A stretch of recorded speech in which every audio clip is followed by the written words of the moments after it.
So I had a dream a few months ago, actually earlier this year, where I was an observer. I saw a pastor inside of a church, and he was very disappointed of what was happening in the church.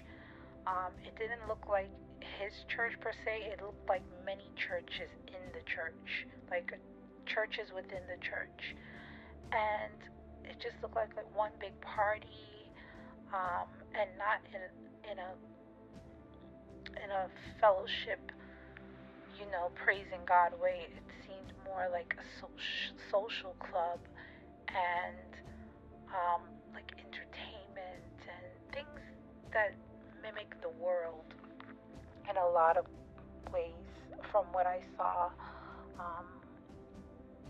And this pastor looked so disappointed, and he walked out the church. He kind of stomped out, and right next to the church was attached this sea cave. It was like a cave with a frozen sea inside of it. And at that point, I appeared in the dream, and I walked into the cave. And what I saw would look like a frozen ocean. It was a frozen sea creature in that cave. And at first, it looked like just an extremely long anaconda that, his body was halfway out of the frozen ice, and you could see like the ripples, like it was just extremely large. And I began to walk on it and kicking it. It was like there was snow on it, like ice. It was just covered in just white snow. And I'm like kicking it to see if it would move, if it was alive. And I'm walking on this thing, and eventually I do see a head, but the head wasn't fully out. It was like halfway out, but again frozen. And I remember kicking it, and I'm like, is this thing dead or is it alive? Like, I was just trying to figure out, why is it here, and what was it doing, and would that ice be melting soon?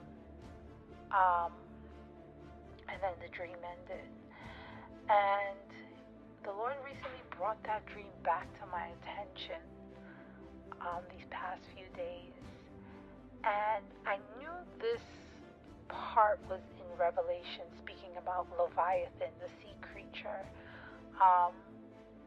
And it's all throughout the Bible, Leviathan, the sea creature, the sea beast. And I was like, oh, what scripture is it? And as I was about to make this video, the Lord just said Revelation 13:3. And as soon as I opened my Bible app to highlight it, I wasn't even reading Revelations. It was directly on Revelations 13:3. And I'm like, okay, what is this scripture about? And when I read it, which you see on the screen, it says, and I saw one of his heads, and it has been mortally wounded, and his deadly wound was healed, and all the world marveled and followed the beast. So from what I'm interpreting from this dream, eventually that snow is going to melt off of this Leviathan beast. And from what we're seeing on the news, what's going on with the Olympics and just everything that is happening in the world, the blaspheming of Jesus Christ, the Last Supper, Christianity, everything, the world is marveling and following after the beast and what it represents. And the fact that it was frozen, if you continue to read Revelation, because I started to read it, I've read it before, but now with a new pair of eyes, he is given power again. Eventually that snow, that ice is going to melt off, and he's already protruding out of the spiritual sea that I saw in the dream. So, I say this to say, choose a side, which master you will serve this day, Jesus or the beast.